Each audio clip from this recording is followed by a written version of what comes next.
परिवारजनों, हमारे सेवा काल में वंड छकों की परंपरा सशक्त हुई है। गरीब कल्याण की, जन कल्याण की, सबका भला करने की नई परंपरा देश में हमने विकसित की है। देश का करदाता ईमानदारी से कमाता है, फिर वो ईमानदारी से टैक्स भरता है। लेकिन 2014 से पहले क्या होता था? ईमानदारी से टैक्स भरने वाले का पैसा घोटालों में लूट जाता था और गरीब मध्यम वर्ग के हाथ कुछ भी नहीं लगता था। यहां राजस्थान में बीते 5 वर्षों में क्या हुआ है, इसकी पूरी कथा लाल डायरी में लिखी है।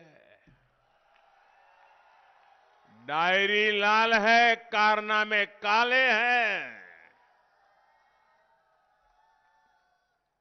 और इन दिनों तो देखिए, लूट के जो लॉकर खुल रहे हैं, लॉकर, और लॉकर खुलते हैं तो उसमें से नोटों के ढेर निकलते हैं, सोने की ईंटें निकल रही है। ये कांग्रेस का पाप सामने ला रहा है।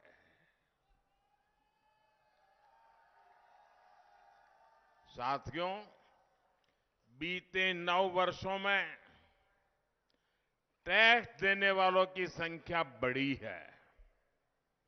करदाता को भी भरोसा है कि भाजपा सरकार पाई पाई का सदुपयोग करेगी।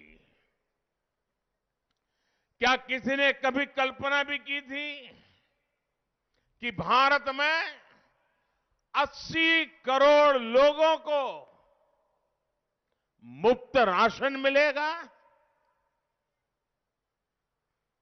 याद कीजिए वो दिन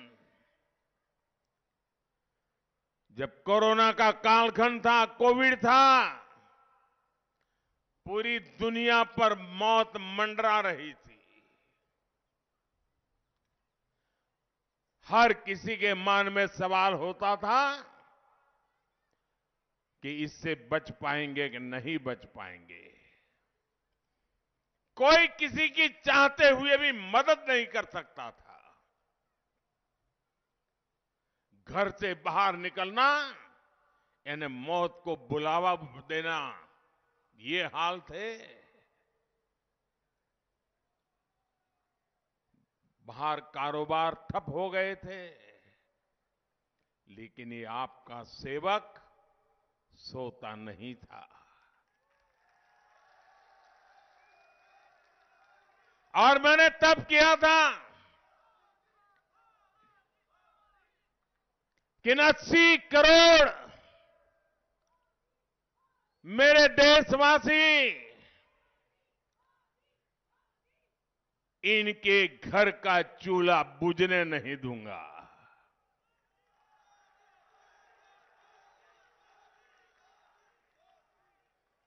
गरीब को भूखा सोने नहीं दूंगा। मां की आंख में आंसू आने नहीं दूंगा। और देशवासियों ने जो टैक्स दिया, उसे हमने अपने पास नहीं रखा, बल्कि वंड छको यानी गरीबों की थाली के लिए दे दिया। और भाइयों बहनों, आप मुझे बताइए, जब भूखे को खाना मिलता है तो वो आशीर्वाद देता है कि नहीं देता है? जरा वो पीछे स्टेडियम है, वो भी बताइए, आशीर्वाद देता है कि नहीं देता है? ऐसा कोई पवित्र काम करे तो पुण्य मिलता है कि नहीं मिलता है? जब इस देश के 80 करोड़ लोगों को 3 साल से मुफ्त में खाना मिल रहा है, तो आशीर्वाद मिलेंगे कि नहीं मिलेंगे? पुण्य मिलेगा कि नहीं मिलेगा? ये पुण्य किसके खाते में जाएगा? जरा जोर से बताइए, पुण्य किसके खाते में जाएगा?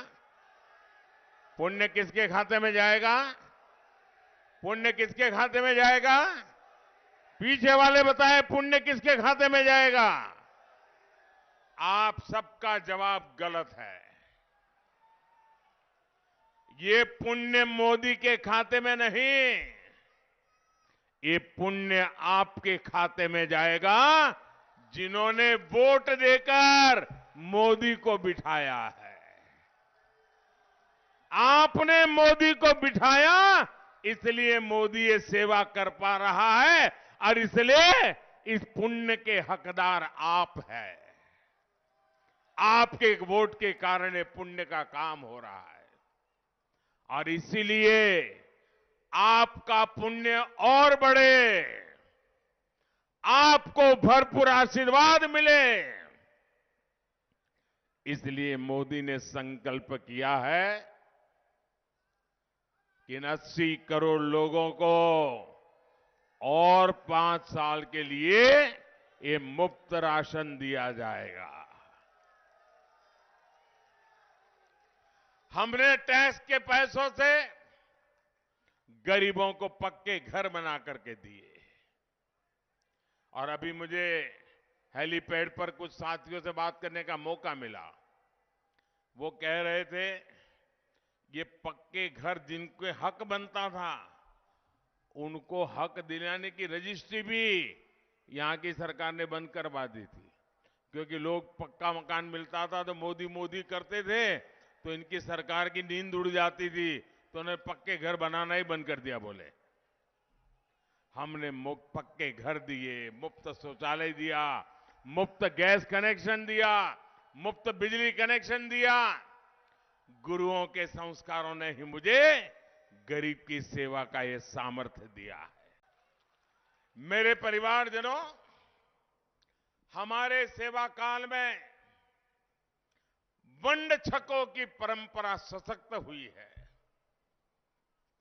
गरीब कल्याण की, जन कल्याण की, सबका भला करने की नई परंपरा देश में हमने विकसित की है। देश का करदाता ईमानदारी से कमाता है,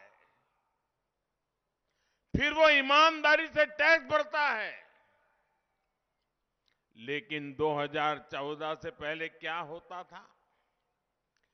ईमानदारी से टैक्स भरने वाले का पैसा घोटालों में लूट जाता था, और गरीब मध्यम वर्ग के हाथ कुछ भी नहीं लगता था।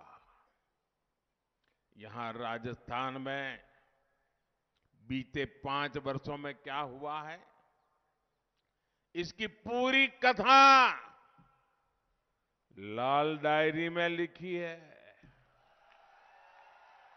डायरी लाल है, कारनामे काले हैं।